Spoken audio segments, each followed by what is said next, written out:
Hi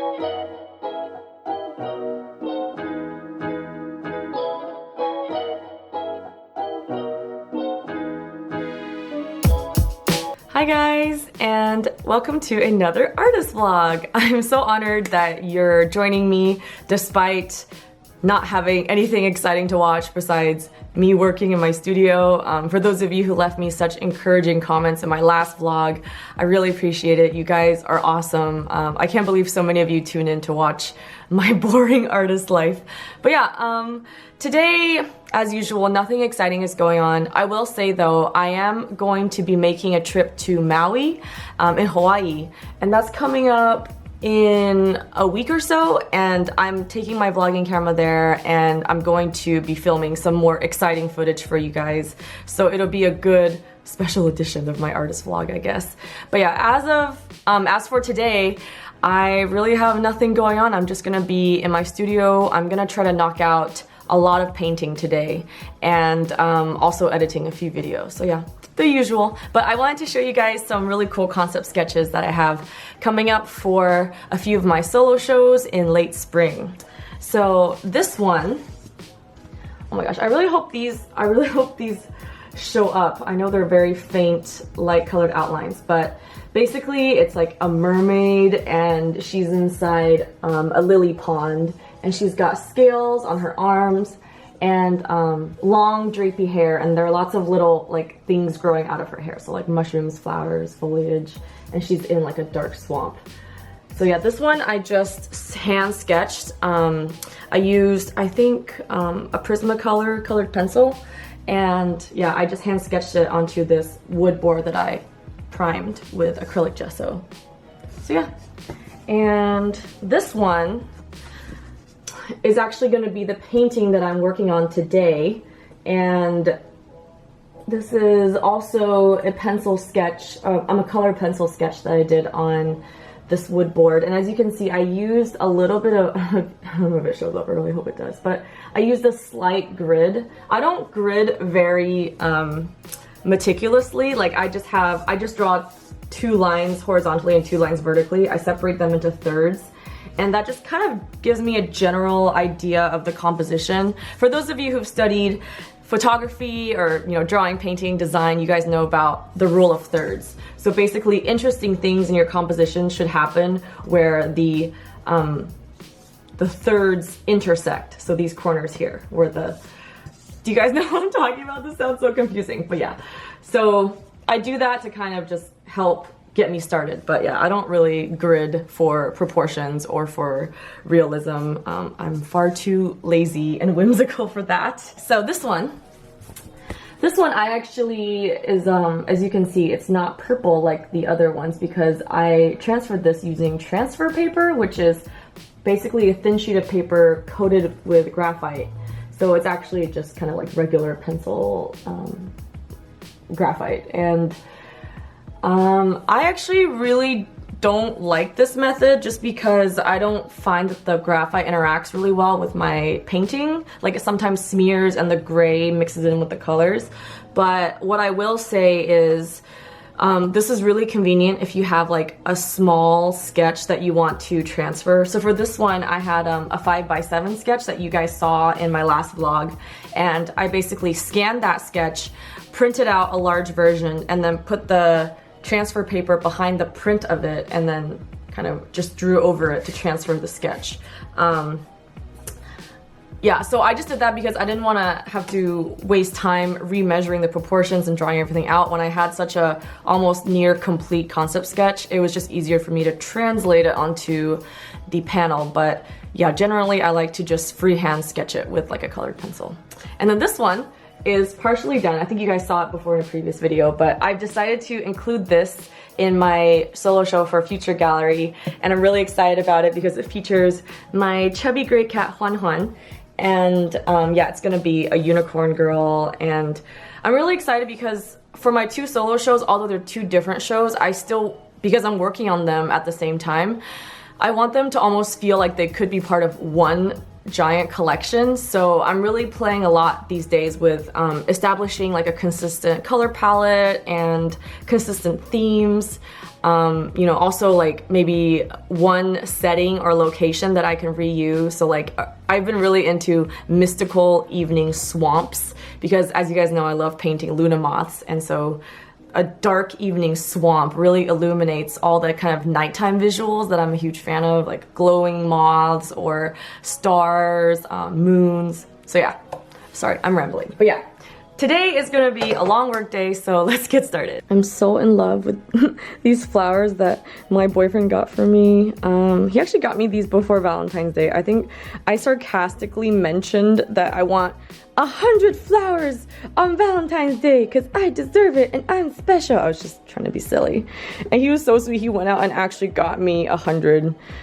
He crammed all of them into this huge vase that you guys saw probably in my earlier home decor haul video. So we finally found a use for it, yay. But yeah, there's 100 little flowers in here. Many of them are still buds, which I'm really excited about because I love seeing them bloom. And yeah, I'm definitely going to be using these as reference for all the paintings that I have coming up. So thank you, Tian, if you're watching. You're very sweet and you're the best boyfriend ever. This piece that you saw in the last art and chat video, it's almost done. Oh, it's dry. So I might finalize or work on the final layer today and try to finish it. But yeah, don't worry, I don't film art and chat for the entire progress of the painting because, you know, it's like 20 hours long, but I do have all the footage beginning to end filmed as like a time lapse, so this will definitely be out for you guys to view as a time lapse sometime later, hopefully soon. But yeah, I'm really excited. And there is a new candle burning today. It is the balsam and pine cone. How do you pronounce this? Balsam or balsam? Anyways, balsam and pine cone. It's super like foresty and refreshing. And I also recently got these cute cat coasters. They're actually made of silicone, so they are heat resistant, and yeah, I love using them in case the candle glass gets hot when it burns towards the bottom. These are adorable. I love cat coasters. I love anything cat related, honestly. And right now I'm just getting ready to record commentary for an upcoming video. Got my cute little microphone. Here is another cat coaster, by the way. The set I bought has like 6 of them. So you guys saw the orange one earlier. Here's a grayish brown one, and this one is my favorite. This is already kind of stained from being used too much, but it's a white kitty. Looks just like my cat booger face. So yeah, cat coasters, the bomb. And yes, the video itself I'm pretty excited about. It's going to be my first drawing video in a while. I don't think I've done a drawing video in like over a few weeks, almost a month, so I'm really excited. This is another concept sketch for my upcoming solo show at Sally Centigrade. As you guys can tell, the recurring theme is there's going to be a lot of really cool cutouts and basically playing with that special effect. So yeah, I can't wait to record the voiceover and share this time lapse with you guys. I really miss doing drawing time lapses.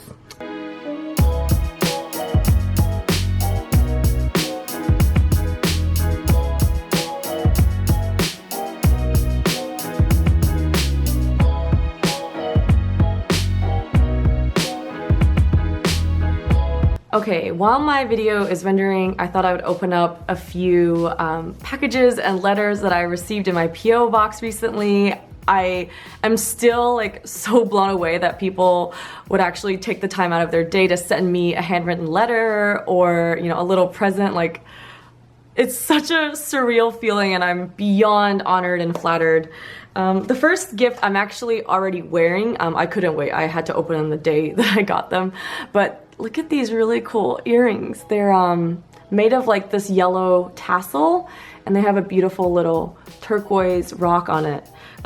This was a gift from Adriana and Maria, who are both from Costa Rica, and they're sisters, and they did not ask me for a shout out. They didn't want anything in return. They just wanted to send me some of their own art, which is jewelry, and I just thought it was so sweet, and these are super beautiful. They actually remind me of the red tassel earrings that I like to draw like on my Chinese inspired women, like the long red tassels. I don't know if you guys remember those drawings, but yeah, it's so cool that like the Costa Rican style and the ancient Chinese style have this in common. And yeah, I know you guys didn't ask for a shout out, but I just wanted to share their shop information with you guys. They're called Cecile and Marie, and I'll link them in the description as well.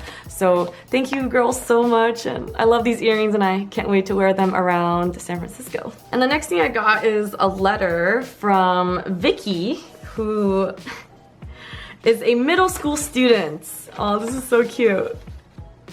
That's so cute. So she chose me as one of her middle school projects. It's supposed to be choose someone who inspires you and I guess do a little presentation on them or something.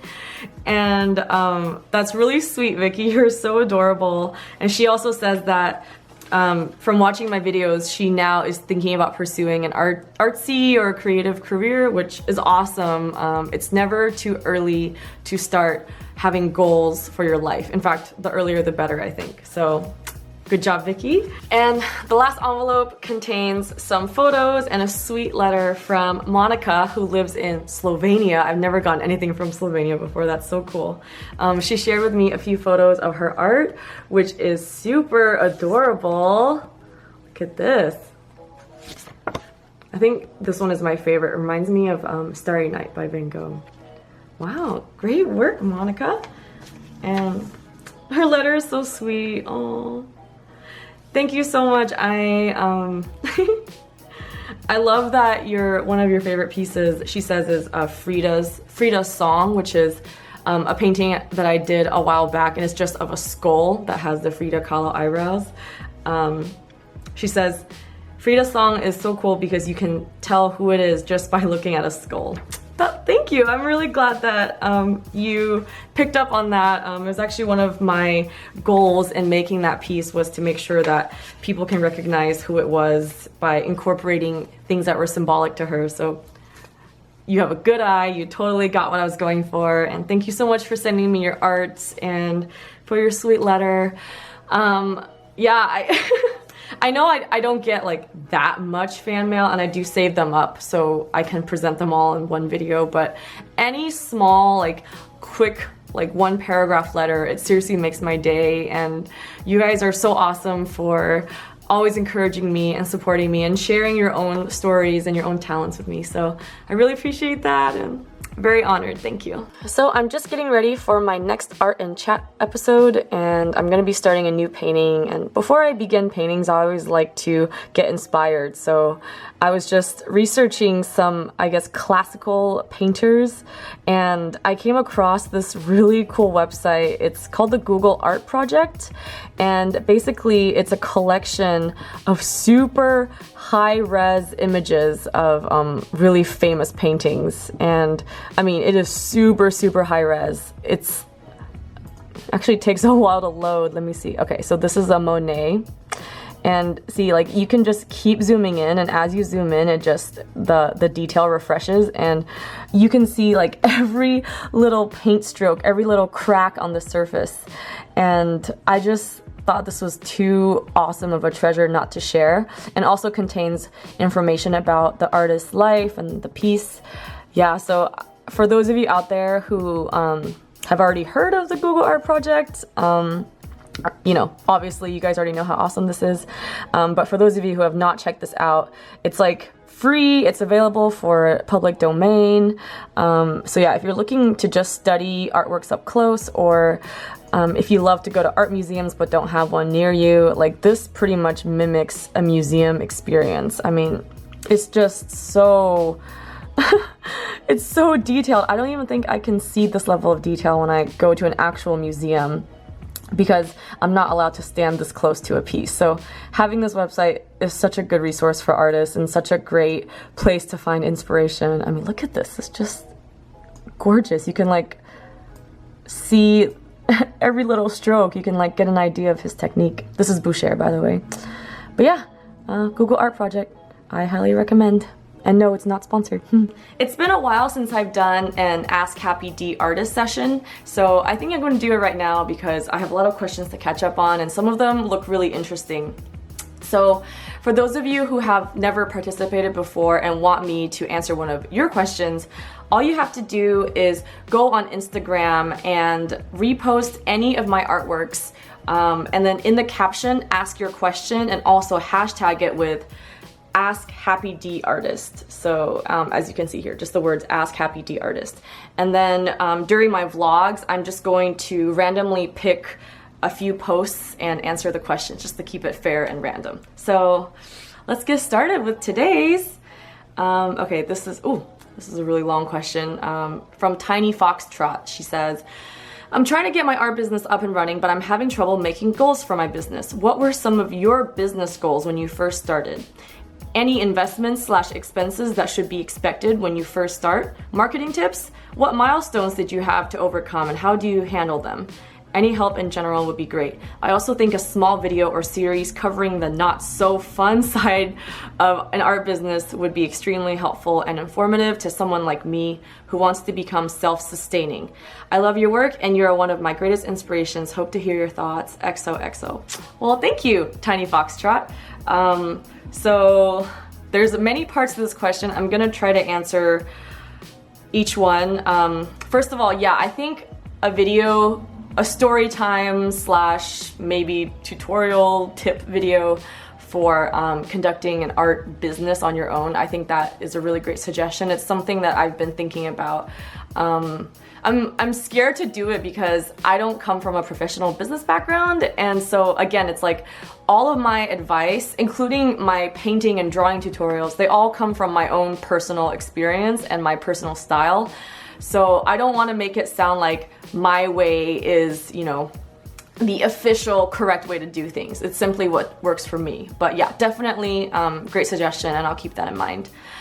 But yeah, in terms of, let's see, my early goals for my business, honestly, when I first started out, I just wanted to make as much money as I could and to support myself and get my foot in the door. I made sure to always say yes to every opportunity, to always kind of put myself out there and network and try to meet the right people. And you know, I even went on Craigslist and looked for art related jobs. I know I saw things like someone who needs like a mural done for their restaurant, or tutors for summer camp for art. So there's so many different options that you can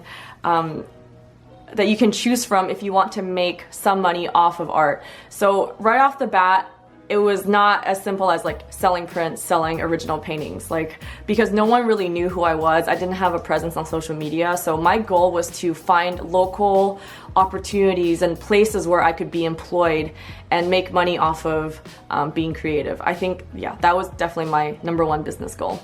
I think later on, as your business grows and you establish more of a collector base or an audience that, you know, supports your work, then it's important to kind of focus your attention away from the kind of local, random, odd jobs and focus more on kind of your brand as an individual artist. But yeah, in the beginning, I would say, especially if you don't have any other source of income, it is, I mean, the sad reality is like you need money to survive in the world. So I tried to find as many employment opportunities as I could. But because I had already quit my previous industry, I also wanted to force myself to not take any jobs that were not art related, because I really wanted to almost push myself to kind of like go in all the way on art. Yeah, so I took some random jobs. I've done like live painting at networking events.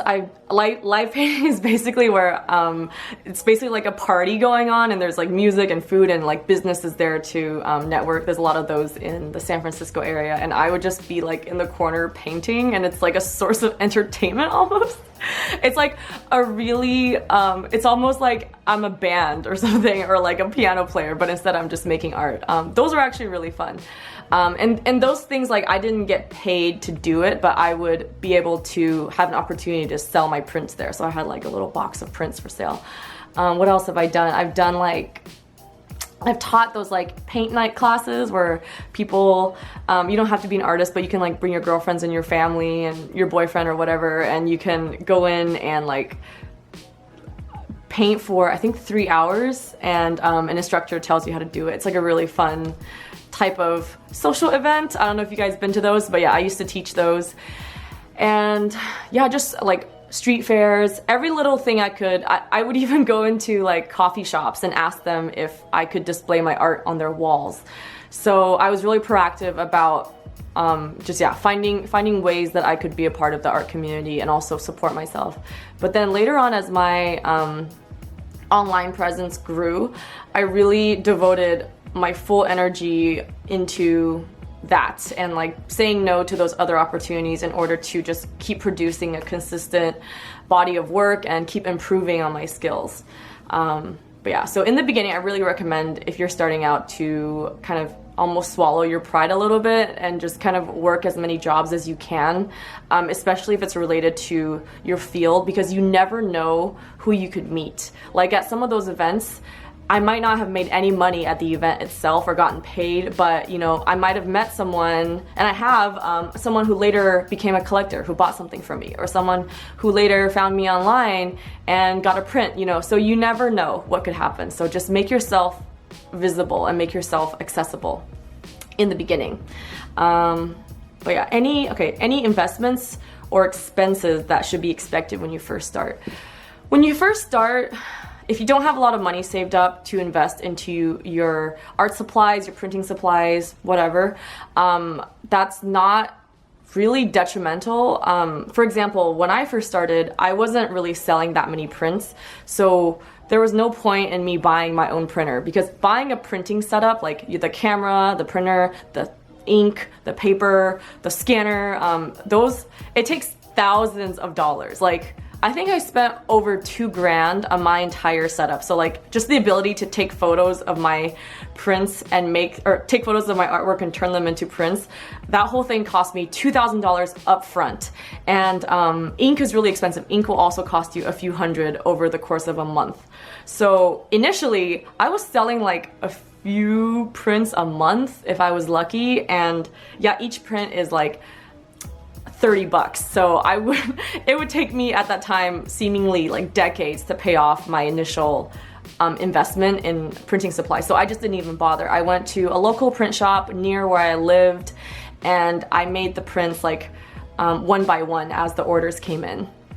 And it cost more per print. Like, I think, how much? It was like, so I sold the prints for like $30, and then it would cost me like $15 to actually make the print itself. So my margins were lower, but it was, you know, at the time, the wise choice, because yeah, I just couldn't justify spending all that money. So if you're starting out and you don't have a lot of money saved, there's so many options for you to do things that are like less expensive and less of a commitment. So for example, you can have your prints made locally at a print shop. Just shop around, ask for quotes, or you can use sites like Society6 that do like print on demand.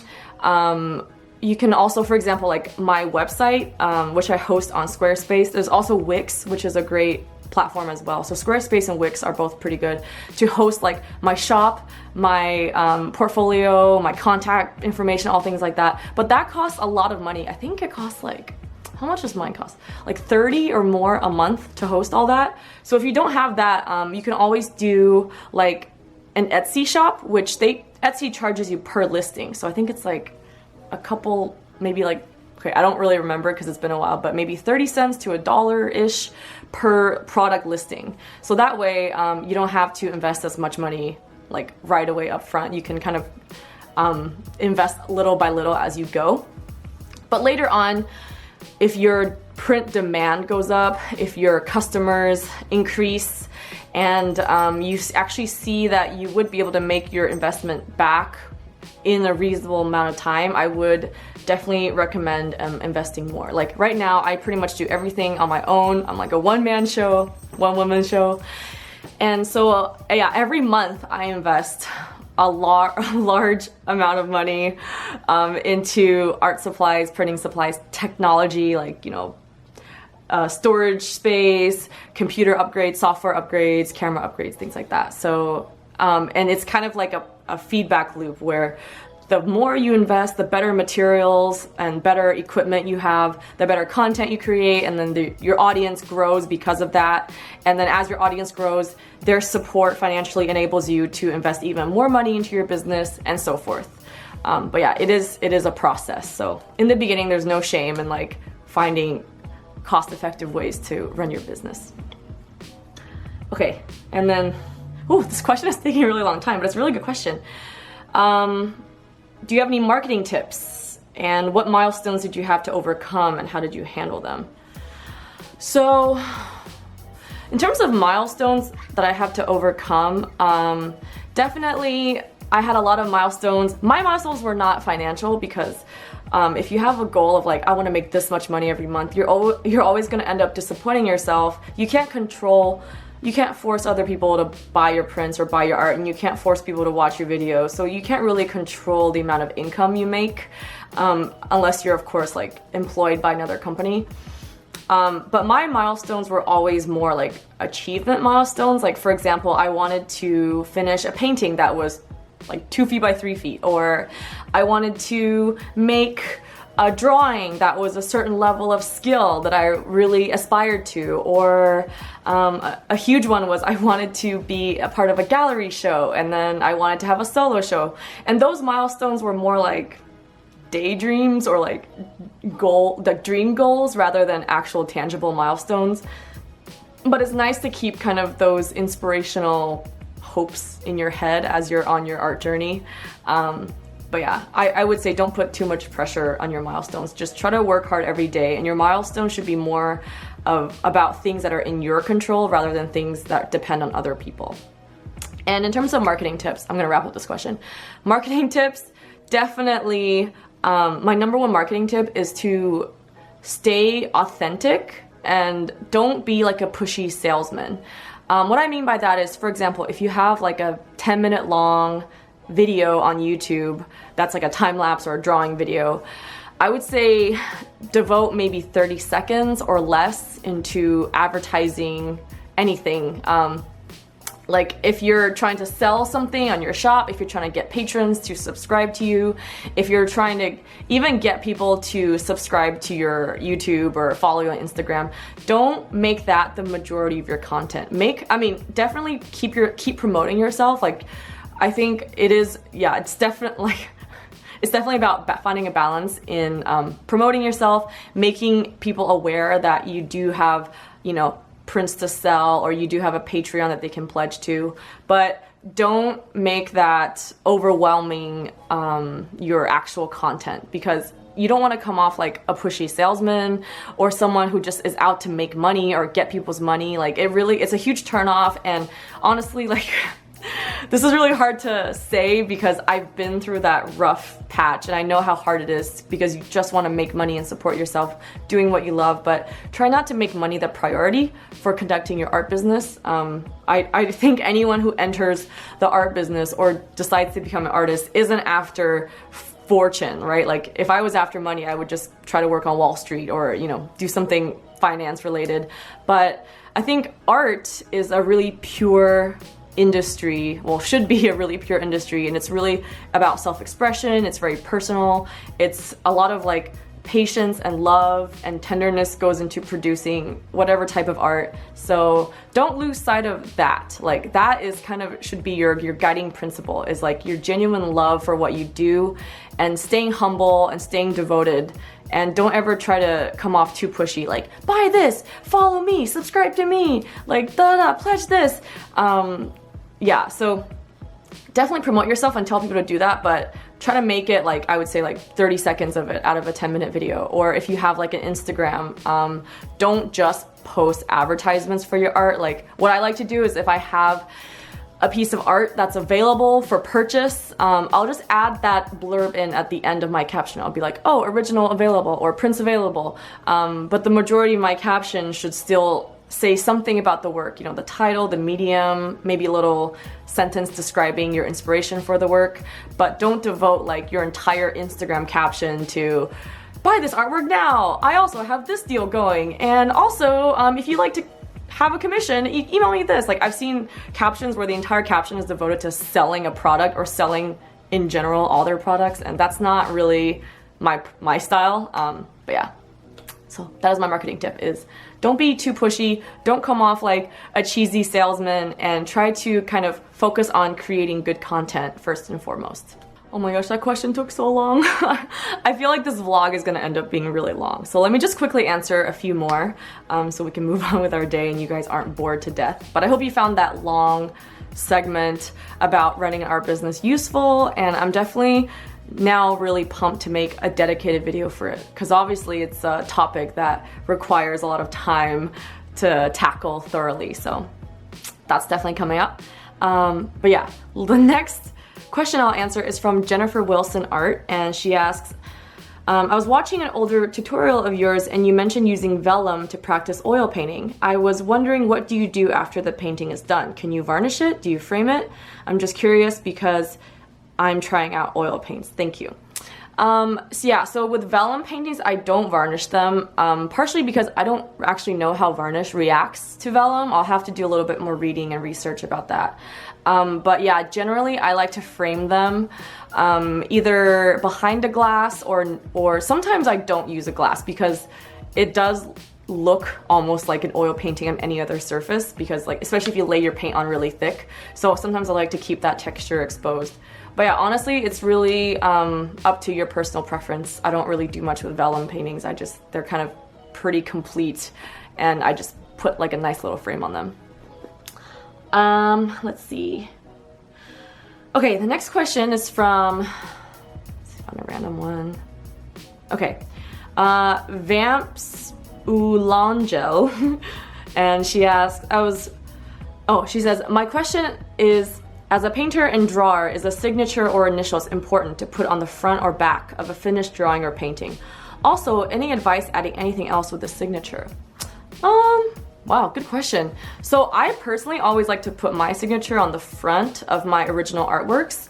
But I'm not really sure if other people have a preference of like front or back, but I would say regardless if it's front or back, put your signature somewhere on your piece. It's a really great way of like finishing off the artwork and also putting your mark on it. You know, like all of your artwork should be like your babies, and you want to make sure that they're distinguishable and recognizable. And who knows, one day you might become world famous, and that signature could make that piece of artwork worth a lot of money or worth something. So, oh my gosh, that was so weird. Music just started playing. Oh, you know what? It's because my boyfriend and I share a Spotify account, so sometimes when I have the Spotify turned off on my computer and he plays it somewhere else, like on his phone, it'll start the music randomly. Oh, that was scary. Okay. Anyways, I think it's about time to wrap up this Q&A session. I rambled on long enough, but thank you all so much for tuning in, and I hope you found these answers to your questions helpful. And once again, if you want to participate, all you have to do is repost any of my artworks on Instagram, write your question in the caption, and hashtag it with AskHappyDArtist. So hashtag AskHappyDArtist, all one word. And I look forward to answering more of your questions. It's work time for mommy, but nap time for the puppies. You guys are so lucky. You don't have to do any work. You can just lay around all day and relax and eat yum-yums and sleep and make poopies. So cute. I love having pets in the studio while I'm working. It really makes the day go by faster, and I don't feel as lonely as I normally would, because, as you guys know, artist life is quite lonely sometimes. It's really nice to have my furry companions to keep me company, and they're such good company.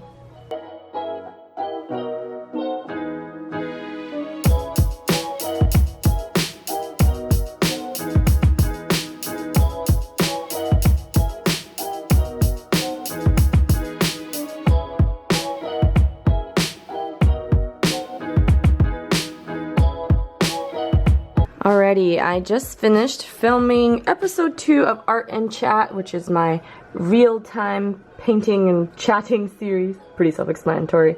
This is the piece I worked on. As you can tell, pretty much covered only like the size of my hand in terms of surface area. But yeah, I got the face rendered. Not, obviously it's only first layer, so it's not super complete, but it's more complete than my usual underpaintings. Lately I've been trying to take my time with my first layers and get them, you know, neat and well rendered instead of just slapping one solid color on them. And here's my setup. I have my DSLR right here, my microphone right here, my palette and my painting here, my computer, paint thinner, oh my gosh, brain fart. Paint thinner, brushes, and my coffee. Make sure I don't get these two mixed up. And this is a quick update on the saltwater tank. Here I'm using this little camera filter to make the colors more natural. And yeah, we got a few new pieces. I just want to share them with you. I don't know the proper names, but I know this bright orange thing here is some kind of anemone. So is this green trim one behind it. They're both anemones and they live on the rock. What else new did we get? Oh, here, yes. Correct me if I'm pronouncing the name wrong. Alveopora, I think. And these over here, I don't know if, it's hard to tell on video, but they look like little pink cherry blossoms. They're so cute. Hi, fishy. Hi, shrimpy. So cute. What else did we get?